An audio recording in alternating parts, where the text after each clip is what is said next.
How many of you have read the yellow version of Nudge? The red version? How many have read the book? Only one. How many have gone to Wikipedia and learned about what a nudge is? I did, and I listened to the podcast as well. Which is very exciting. No, thank you very much. So, the concept of a nudge is very old. I mean, the word itself in the English dictionary has been around for a long time. And in many languages, I'm sure there is a version of the word nudge. I am an engineer. And in engineering, we have something called control system. So for example, if you are in an aircraft and there is turbulence, so what happens is that the control system will actually have a series of actions that will ultimately lead to the aircraft being at an altitude that has the least amount of turbulence, for example. Now, we call that control system. And for you to be able to construct a control system, you have to have a goal. There has to be a goal, which is something that you want to achieve. And then there has to be a set of actions that are going to be taken in order for you to reach that goal. That is control system. A nudge is slightly different. As I was preparing for this talk, I was reminded of the Russian Revolution. I've been quite interested in recently in the history of the Romanovs, also the history of the Roman Empire. So in Russia, in 1917, there was a revolution, and the Tsar was basically overthrown. And he was replaced by the Soviets. It ultimately became the Soviet Union. So the first person to lead the Soviet Union was Vladimir Lenin. And then he was succeeded by a Georgian man called Stalin. By the way, it was not even his name. His name was Izvili. And he just he made this name sound Russian, and he used to call himself a man of steel. In fact, he used to have a nickname called Kobla. He was a man of steel. So Stalin is actually a Russian translation of steel. Later on, because Russia is a country that certainly Russia is a country that was battling with modernization at that point. So he took Russia from basically an underdeveloped society to a fully industrialized society. But it came at a cost. People died. Kirov is another example of people who died. Bukharin, all these people, that transition from an underdeveloped society to a developed society was done through violence. And one of the mechanisms of violence was forced labor. They call them the gulags. So now, I want to illustrate the difference between a nudge and a force-based control system. So he used to have a gulag, and the gulag is a labor camp where you were forced to work. Because one of the principles of the ideology of the Soviet Union, which was communism, was that it was based on the principle of to each according to their needs and from each according to their ability. But that whole framework did not work because people are inherently greedy and they don't like to work for free, you know. So there was a great deal of difficulty of people wanting to basically be involved in production, where the basis of all that is going to be to each according to their needs and from each according to their ability. So that is how the violence came in. People were forced into this. Would you call that a nudge? Did Stalin nudge the Russians to work hard? No, it's not a nudge. So you can see, and that system that I talked about, the control system of an aircraft, is also not a nudge. You are not nudging, you are directing. You basically are technologically directing a system to behave in a particular way. Now, what is a nudge? By the way, the first person to come up with the concept of a nudge was a British, I should just get the name, a British cybernetics person, artificial intelligence person called James Wilk. He's the person who first actually published a paper on the nudge. But obviously he was not a psychologist. So that is the genesis of the concept of a nudge. And then obviously Richard Thaler and Cass Sunstein wrote the book, came up with the book Nudge. And Richard Thaler, just coincidentally, actually attended his undergrad at the same university where I attended my undergrad degree. There was about 25 years in between, so I couldn't quite see him. There was a time difference, So now, this thing is, when you think about it at first, it sounds very obvious, you start wondering. It just sounds like something that we have all been doing, When we were growing up, they would say, can you nudge your brother maybe to study a little bit harder, which means you nudge him, but you don't force him.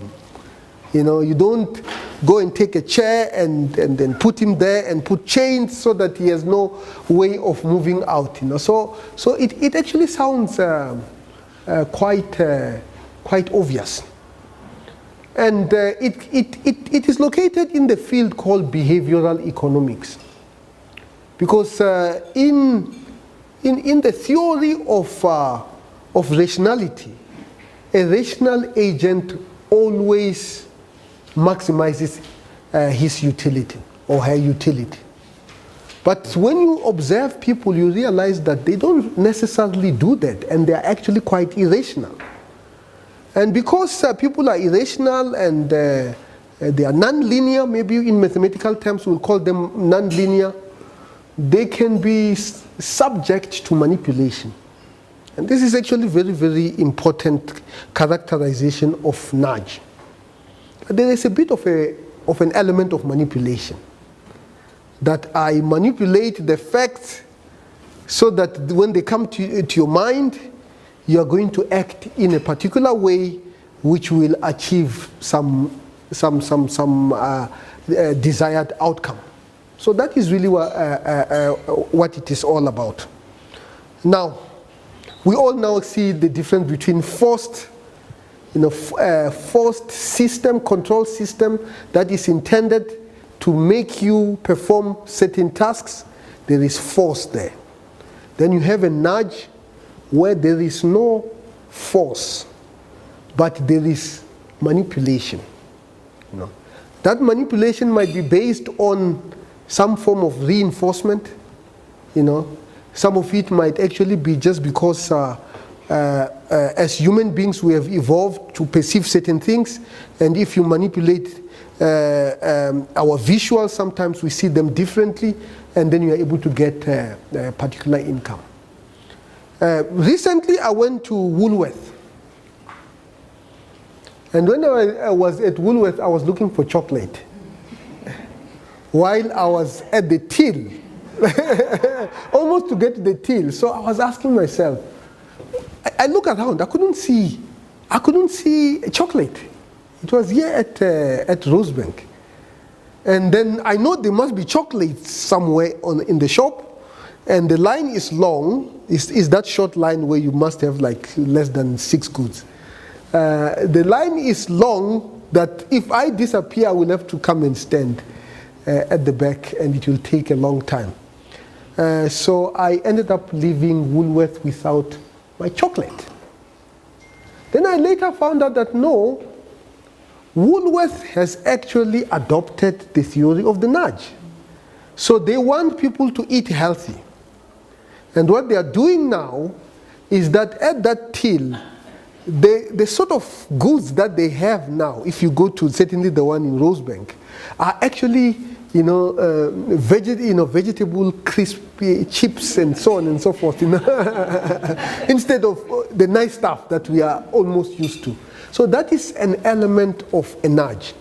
So you are almost manipulated to choose things that are good for you. And we'll talk a little bit later about sludges, because there's also manipulation that will lead to you being worse off. So you have good nudges and you have bad nudges. Bad nudges, they call them sludges. So that is really what Woolworth is basically doing. And then discovery, vitality. I bought an Apple Watch.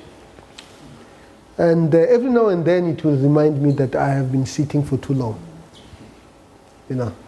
And if they really want to make that nudge much more effective, they might even put information on what sort of diseases you will get if you sit for too long. And if they really want to be even more effective, it's always more effective to use pictures than to use words. You understand what these nudges are. So it's basically the principle of trying to obtain a particular outcome, based on manipulation of your mind. And there are many elements of the mechanism that you need to employ in order to get that.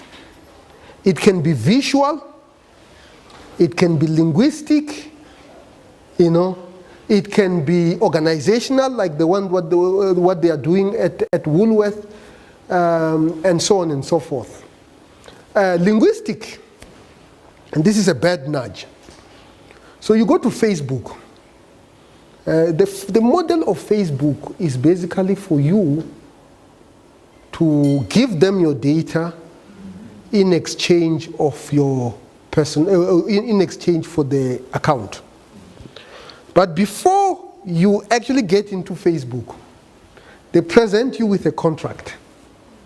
That if you press yes to that contract, then you can have access to Facebook. It's the same principle for Twitter.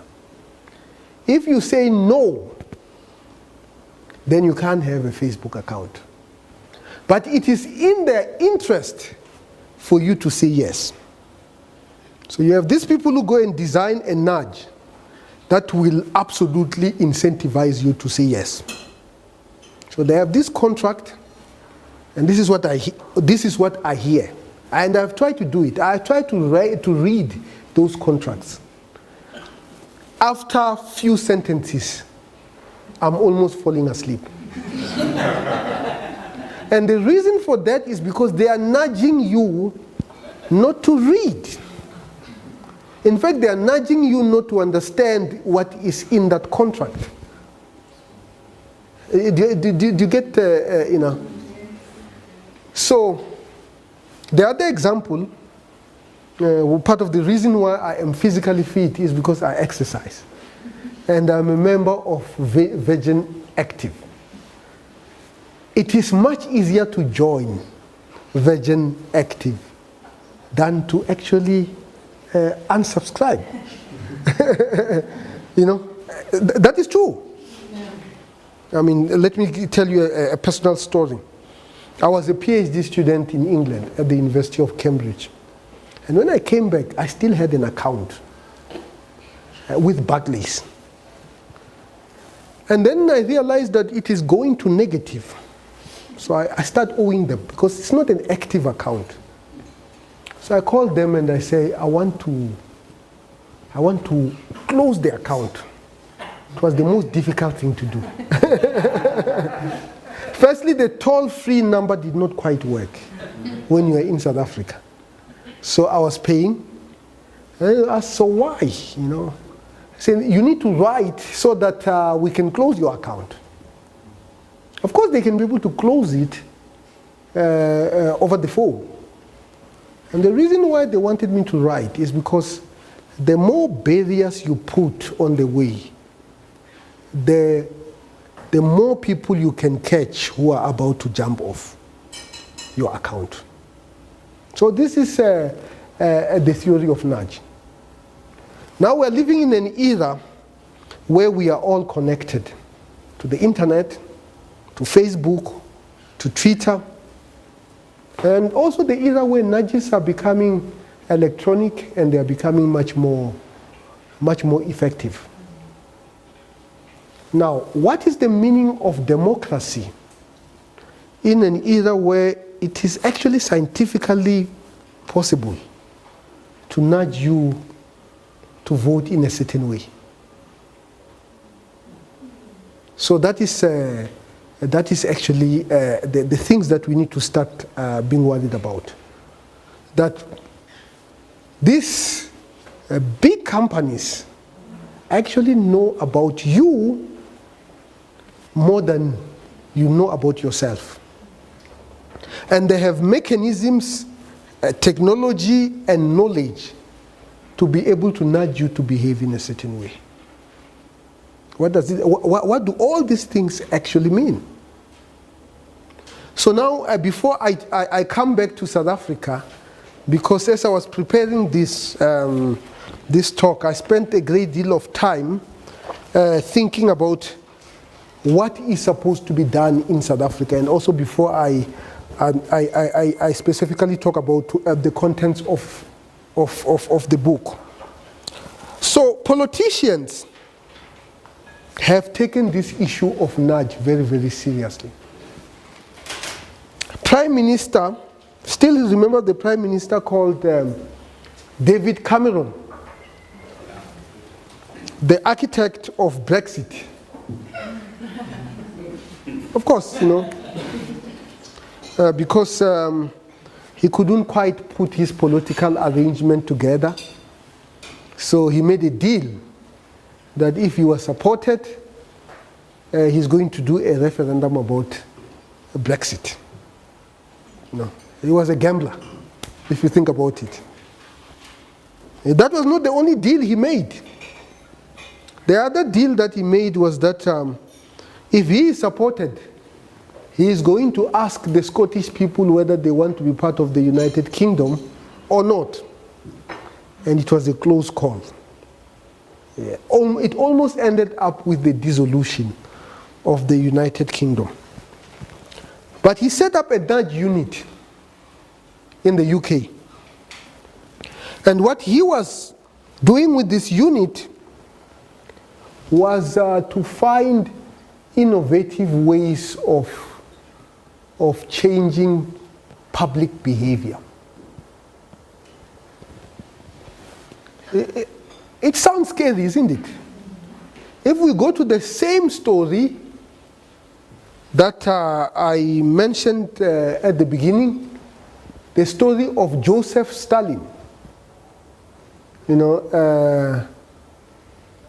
where there was an element of brainwashing, about following a certain political ideology.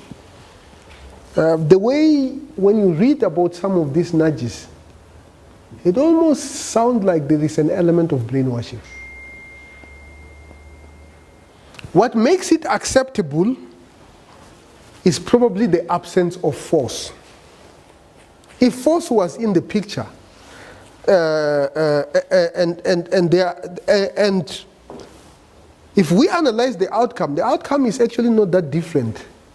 The outcome that we get out of this nudging of people is not too different from somebody who is sent to a re-education school and be made to repeat statements many, many times over.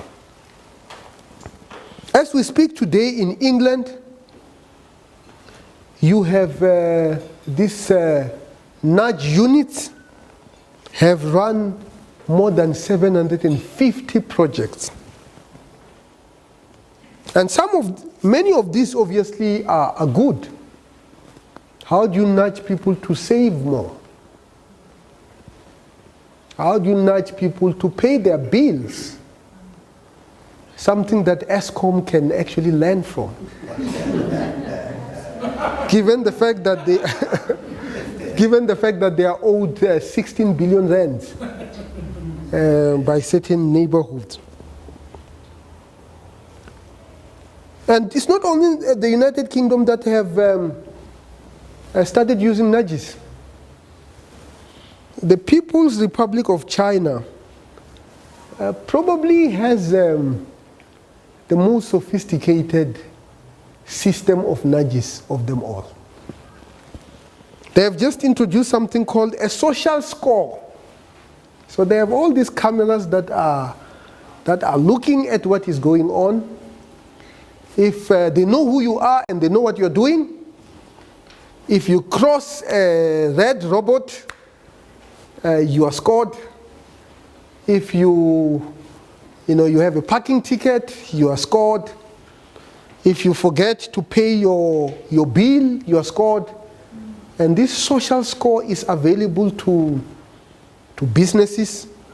The banks, for example, have access to that, which basically means that if you want a loan, you might not be able to get it because of your past behavior. Apparently, if your score falls below a certain level, you are not even allowed to book a flight. You are not, remember, this is behavior. This is what you do.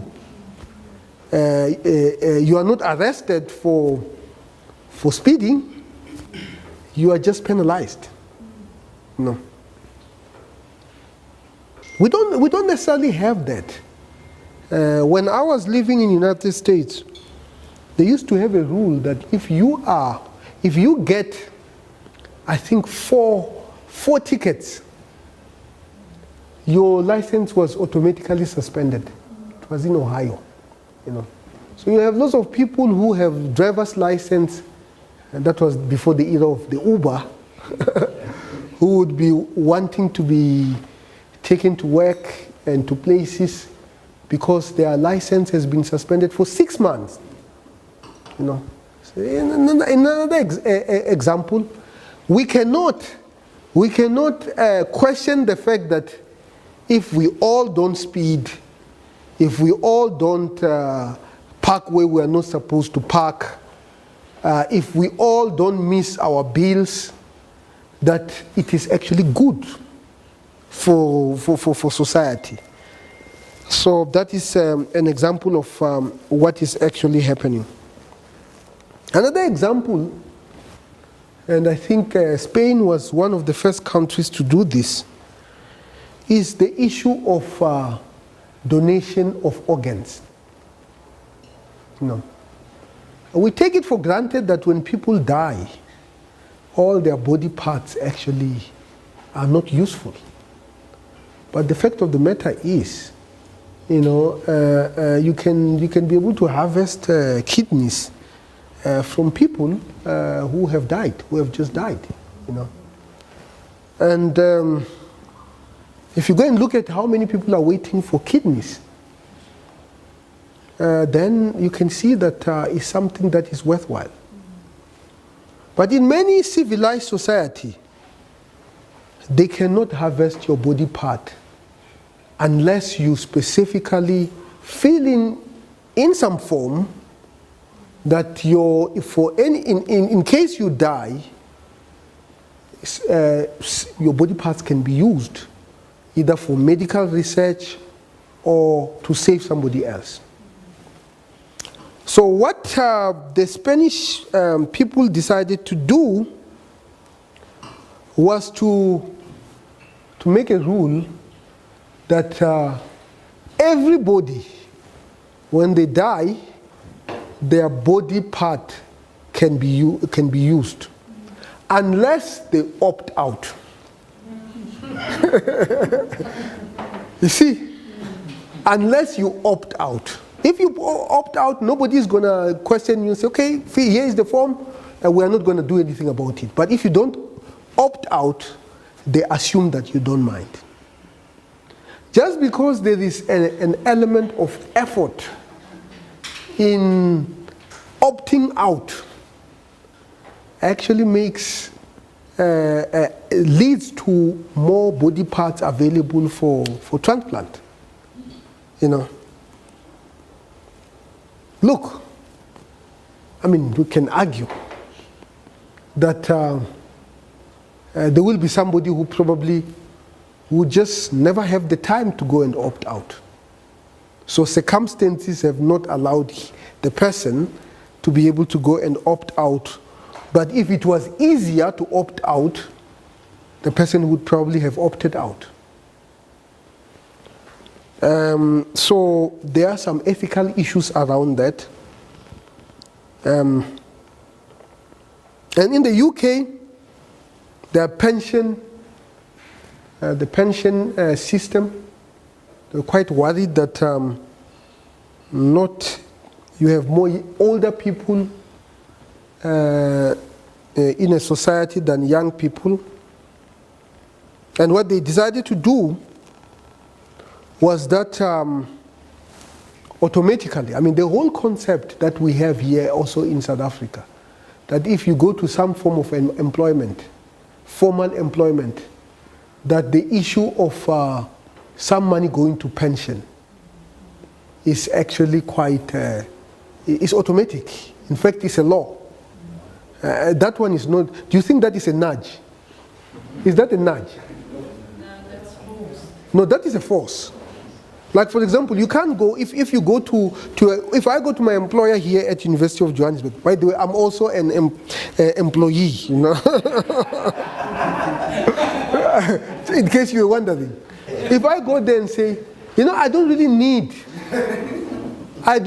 need to pay for my pension. They will tell you that no, it is illegal. The law says that at least a certain amount of my income has to go to pension. And in many cases, when people are about to retire, you realize that they tend to increase that percentage of saving, whereas when they are younger, they don't increase it, and sometimes the young people even change jobs in order to cash out on their pension, isn't it? So there is a need for some form of a nudge to be able to deal with these issues. The Discovery Health Vitality Rewards checks how many times you go to the gym, and based on how many times you go to the gym, the amount of money that you actually pay, your premium is dependent on how active you are. Not too long ago, I went to my doctor, and I use a Discovery card. And when I arrived at the doctor, they present me with a form. And the form basically says that, do I agree that all my medical records now can be sent to Discovery? And in exchange, we'll have to, I will get a lower premium. What do you think I feel? Eh? Of course, there's an incentive. The incentive is that my premium is going to go down. I actually think that it is to my interest for any insurance company not to know my behavior. It is to my interest that my car insurance does not know how I drive. It is to my interest. It is to my interest that the insurance company should not know my intimate medical records. Because now, what is happening is that they are cross-linking people. You know, if you are on Discovery and your brother is on Discovery, they can get a lot of health information about you from your brother. When your brother starts getting sick, they also start getting worried about you getting sick. Because part of the diseases are actually genetic, isn't it?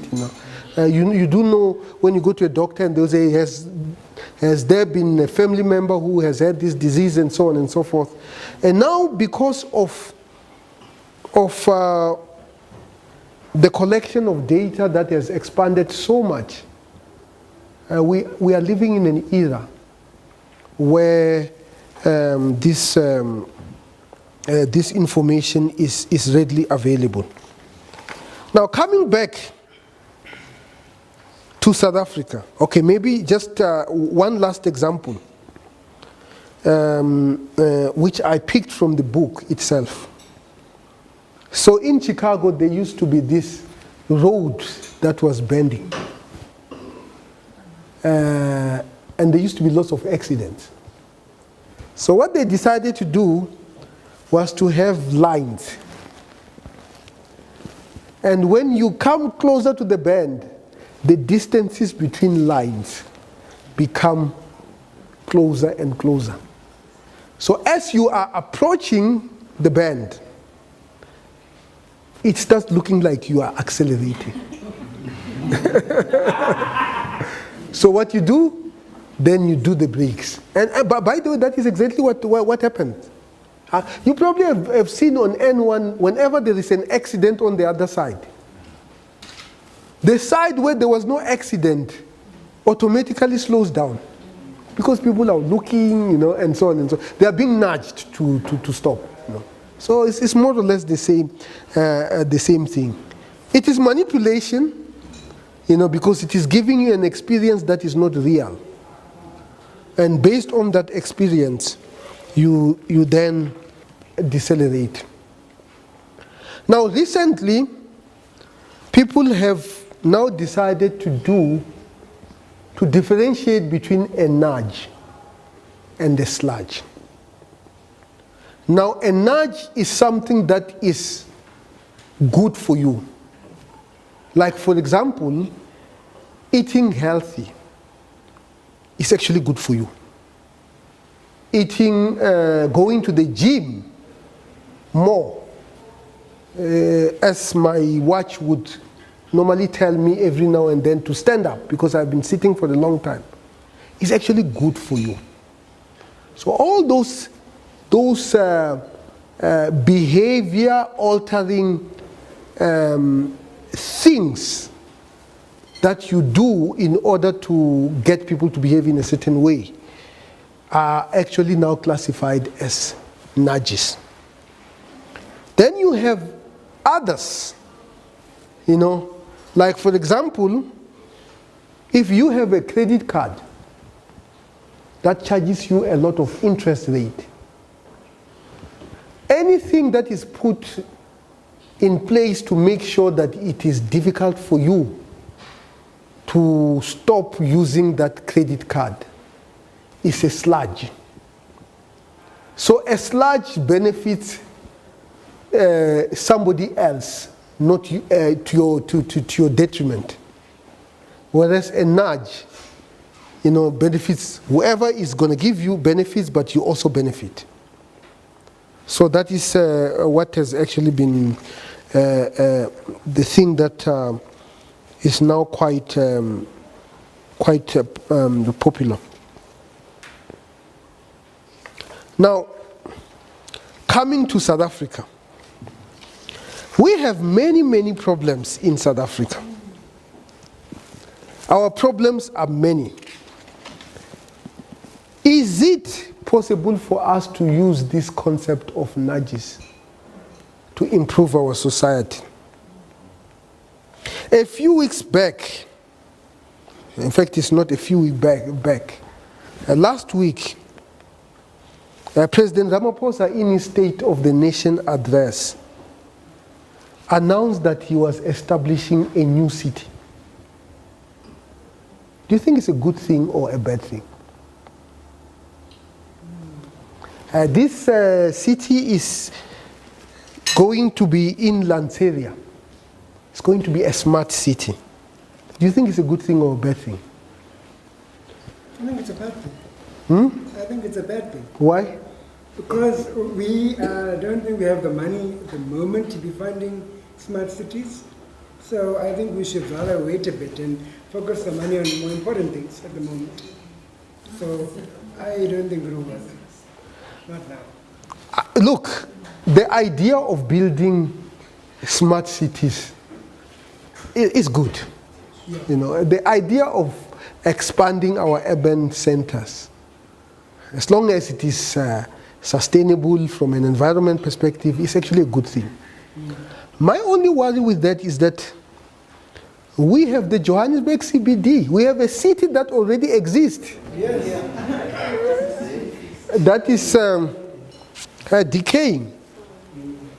Has been progressively decaying in the last 20 years. So maybe before we start building new cities, let us fix the cities that we have. Now, what are some of the problems in the CBD? Illegal occupation of buildings. Illegal occupation. I mean, let's talk about things that are easier to fix. Criminality. Okay, I think that is a little bit difficult because you have to deal with an individual. Oh, I have one littering. Littering. Yes. Now, you have, I mean, the place is dirty. Now, the question is, can we be able to design nudges that will make the place clean? Yes. You know, I mean, there can be something as simple as notices that says, keep the place clean. Which when the last time I went there, I don't even see those things. And then put a dustbin next to the sign.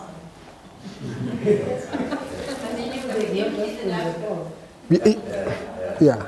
You see, one of the cleanest cities, two of the cleanest cities I have seen, the first one is Kigali. I don't know how many of you have been to Kigali. It's very, very clean. And the reason why it is very clean is because apparently if you were caught littering, you would be asked to clean the last 5 kilometers. Yeah. Heavy-handed. The second place that I have seen... I think that is a control system. It's coercion. Now, the second place that I went and I was really impressed by how clean it was Tokyo. And Tokyo is, one characteristic about Tokyo is that you don't really see dustbins. You don't see it. And what I later learned is that the Japanese actually work with bags, small bags. For the whatever, if they go and eat a banana, they will put that banana peels into that small bag. And they will take it back home and they will put it in the dustbin at home. And normally they have quite strict rules that this is for bottles, this is for things that can be decomposed, these are for yeah. Just to affirm what you are saying this year about the Japanese, because they take that very seriously, even issues of environment, soil erosion and the likes. But something that stands out for me is during the World Cup in Russia. Immediately after the team played, after that match, the president of China among the crowd in the stands. So she led a cleaning campaign. Just picking up and collecting all the litter around the area that they were. Whereas when I went to Kigali, at the airport, they tell you that no plastic. They search you for plastic. And sometimes, you know, in South Africa, I don't know why people do it. In South Africa, they go and wrap the, you know. And when I arrived there, they told, and I was one of the people who used to do that. So when I arrived in Kigali, they told me to remove it, and they asked me whether I have any bag, any plastic, which you don't. And there is no plastic. You can't find plastic in any of their shops. It just doesn't exist, you know. So except obviously, even their drinking things, it's not plastic. Quite interesting. So that is not a nudge. So for us to clean our environment, and maybe that sort of system cannot be applied in South Africa. I don't think you can be able to coerce people as easier as it is done in many countries. So what we need to do is to do the nudges. You know, it starts with signage. Here at University of Johannesburg, I just realized that we don't have any keep our campus clean. Oh, okay. You just need more dustbins in the lecture halls. Okay, now that's fine. So, and I've already talked about nudging people to pay their electricity bill. Last year, it was reported that in South Africa has 25 million people, credit consumers. These are people who go and borrow money from other people. And you can go and borrow money from the bank. You can go and borrow money from the mashonisa. You know what I'm talking about. Mashonisa is their money lenders. The interest rates are very, very high. They can be as high as 50%. And when you go and borrow money from Mashonisa, you give them your ID card. You give them your ID card and you leave them with your card and a PIN. By the way, this is not something that happens occasionally. It happens all the time. I have an uncle who is a Mashonisa. And when I go there, he has stacks and stacks and stacks of cards. And at the end of the month, he actually is the one. He goes and take out the money himself. And then comes and give you the money. So we have 25 million credit consumers, and 10 million of those were falling behind with their payments. How do we nudge South Africans to save more? And South Africans buy things that they're not supposed to buy. I see my undergraduate students, first year, with the latest iPhone or Samsung. And when you talk about certain brands, like Nokia, okay, maybe it has a different name now, they don't even want to hear about it. So how do we nudge our students to actually start saving more? And of course, saving more means spending less. It means, seeking those discounts. How do we nudge you to go and seek those discounts so that you do not join the 10 million who are falling behind with their payments? Another issue that is a wicked problem in South Africa is the issue of corruption. Corruption is actually robs people of their futures. And of course, corruption is both in the public and private spaces. And many of the people are actually, many of the ordinary people are participating in corruption. How many people have given a bribe to a traffic cop? I have a friend. We were traveling one day, so he had a money that he put aside. So we were traveling for the traffic cops.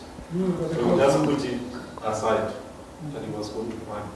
Because he knows he was going to be speeding. And somebody told me that they even put it there so that the traffic cops can see it.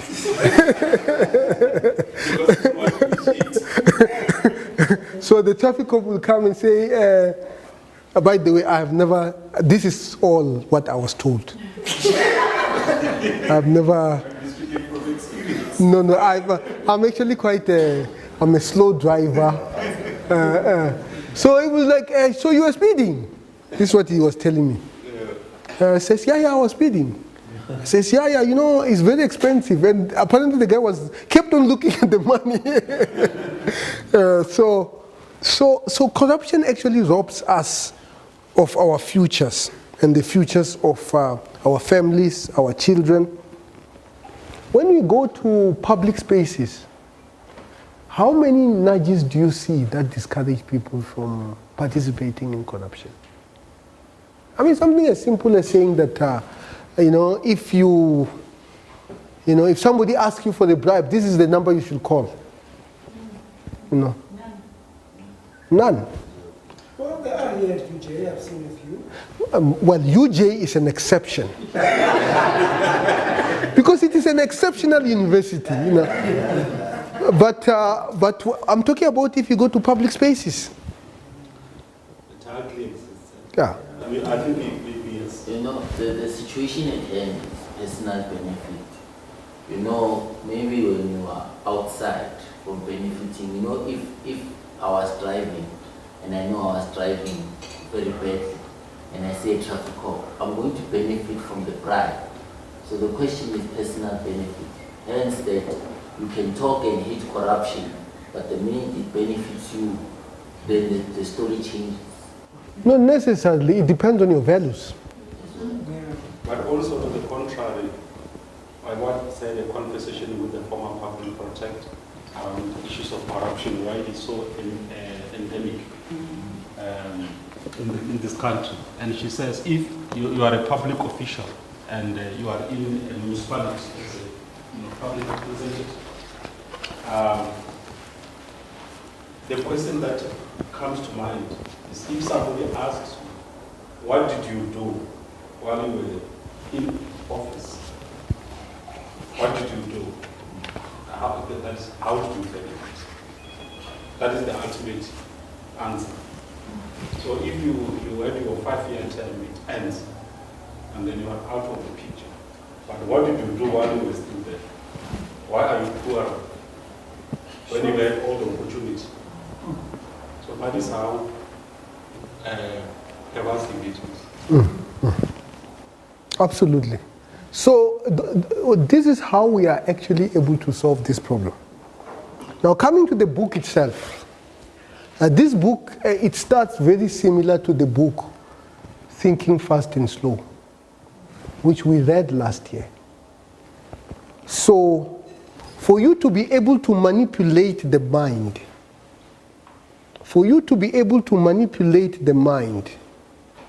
you are supposed to understand how the mind works.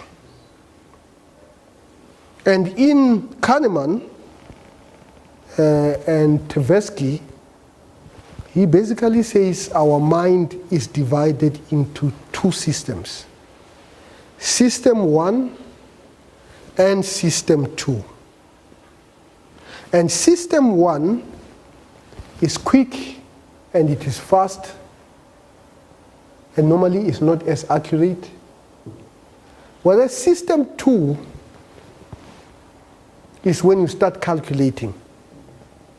So with advances in artificial intelligence, where machines are making decisions, and these decisions are, this decision-making process is many times as complicated as the decision-making process of human beings, even more complicated. The machines are becoming system 2, but they behave like they are system 1. Because system 1, as you remember, is quick, very quick, whereas system 2 is reflective. You sit down and you do the calculations. But the computer can do calculations in microseconds, picoseconds, many times, depending on how fast your computer is. So, because of this, our system of thinking, we have biases. We use heuristics to make decisions. So the whole concept of nudging is exploiting that. Cognitive biases, cognitive illusions. Because in that story of a Chicago band, it was optical illusion. It was exploiting your optical illusion aspect of your of yourself. So it begins by talking about biases and blunders. Then it also talks about, if you are going to institute a process in, like, for example, Woolworth wants to reorganize that whole setup so that the result is that people are going to end up buying things that are healthier. You must have what is called choice architecture. So you must have somebody who will sit down and understand that if we put much more healthier things towards the till, people are more likely not to go and buy things that are not good for them. So I thought if they put unhealthy things in the aisle, is it then a sludge? No, it's not a sludge. Just makes your choice more difficult. I mean, you could now decide, well, because you're hungry, so you think I'm going to take it on the last minute. But if there are no sweets in the aisle on the way to the top, we don't have to make that choice.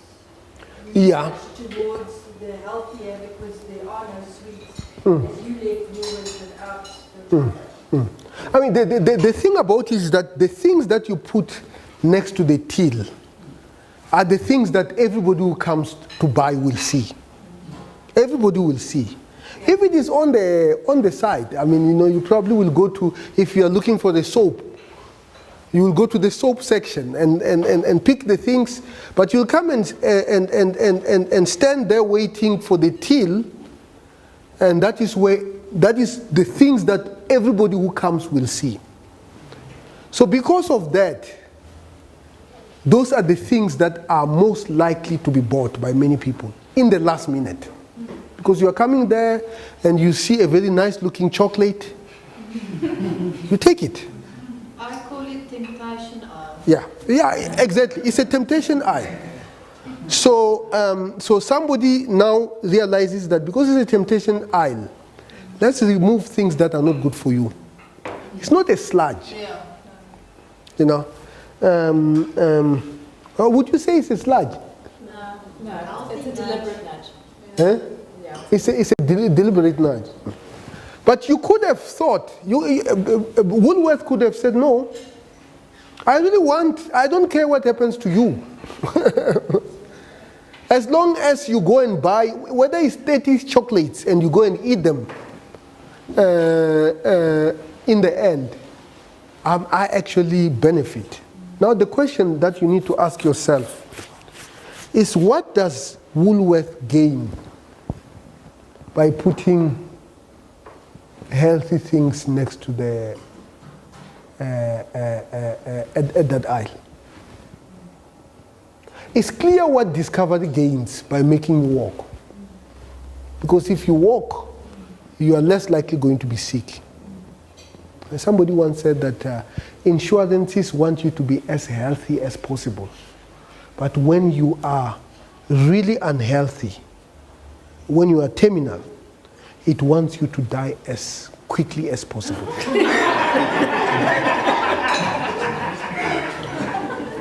He used to work for an insurance company.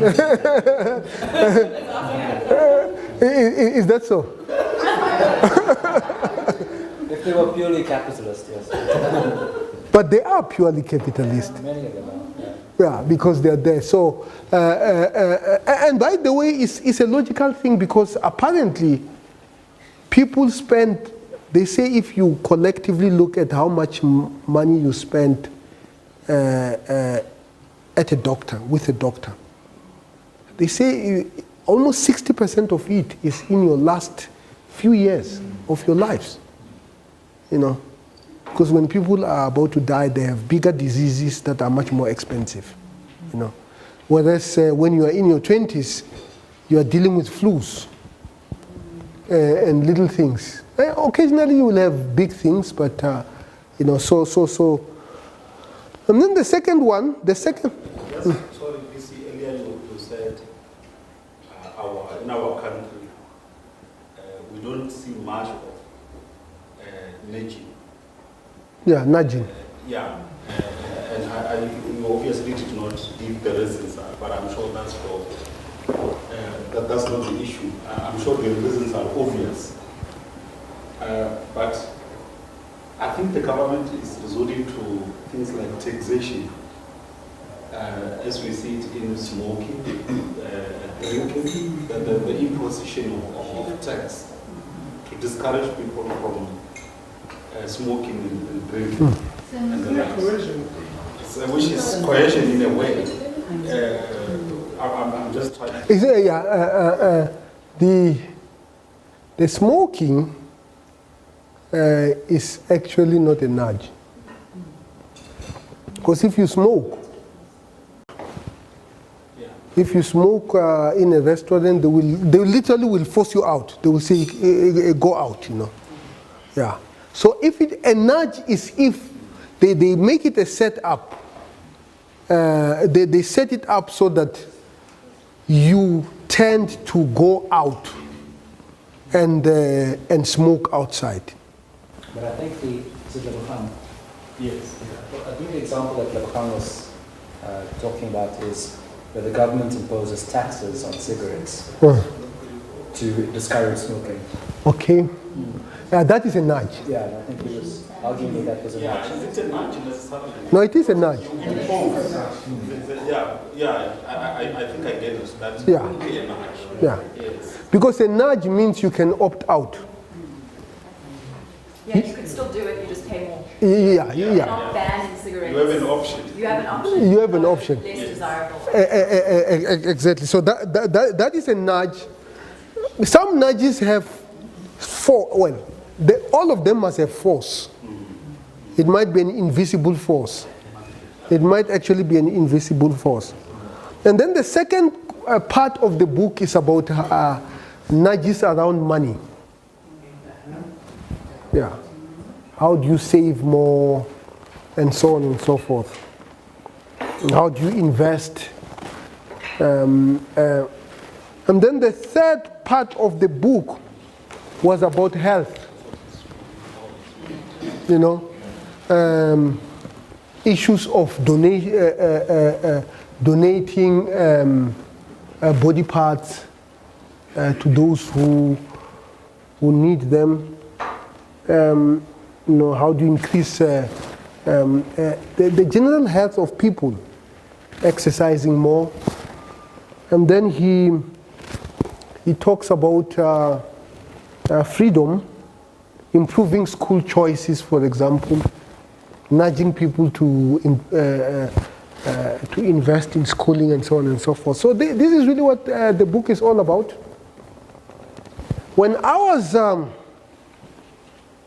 I finished the book, I know this is recorded, and it's a bit controversial. And Cass watches your Twitter. Cass Sunstein watches your Twitter. Now, this is quite controversial. You know, Richard Thaler won a Nobel Prize in economics. And Nobel Prizes in economics are actually quite controversial. I'm reminded of an Israeli person, Professor Oman, who won a Nobel Prize. And he won a Nobel Prize for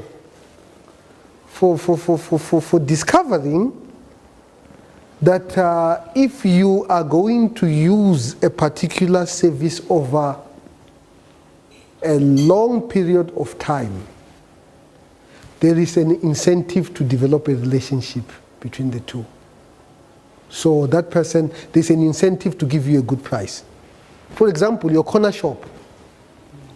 There's an incentive for you to, you know, to give each other good deals, isn't it? You know, but a Shell garage in the middle of N1 in Limpopo, which you only use once or twice a year when you're going to vendor for a funeral or for the wedding or and so on and so forth. There's no incentive.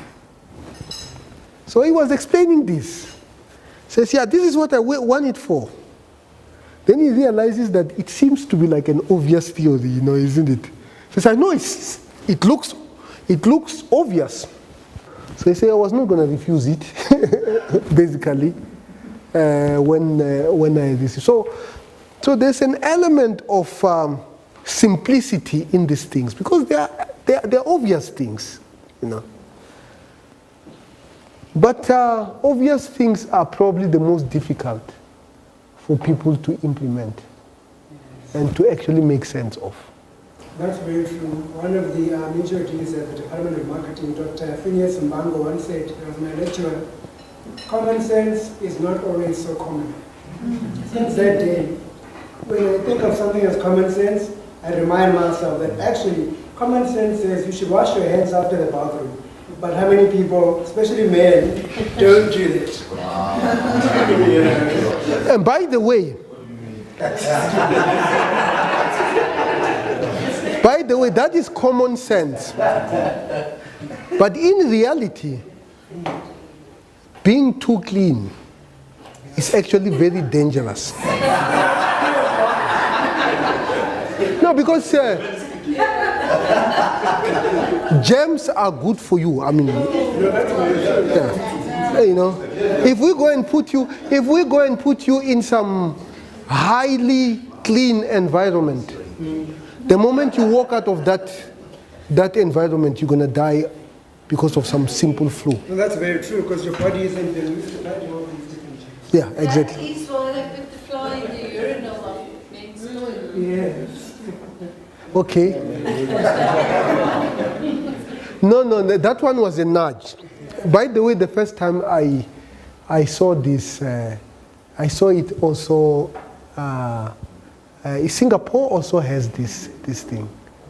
So so the urinal of they put a fly, and the argument is that before they put a picture of a fly, the place was messy. Just by putting the picture of a fly, it became very clean. I think there are arguments that if you are using it every day, maybe it no longer registers in your mind. Because the argument is that it grabs your attention involuntarily. And because of that, you don't miss. You know what I'm talking about. Yeah. So it's actually quite... So I think, in conclusion, this was an excellent book. It's a book that our government must learn from. I think other governments that have specifically spent a great deal of time investing in understanding Najis benefited from it. One of the co-authors, Kass, actually was appointed to deal with issues of Najis by Barack Obama when he was president.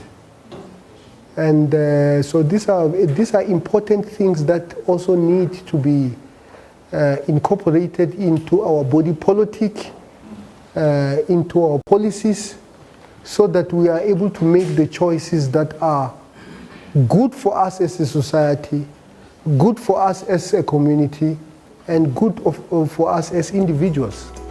I think this is really what it is all about. So thank you very much.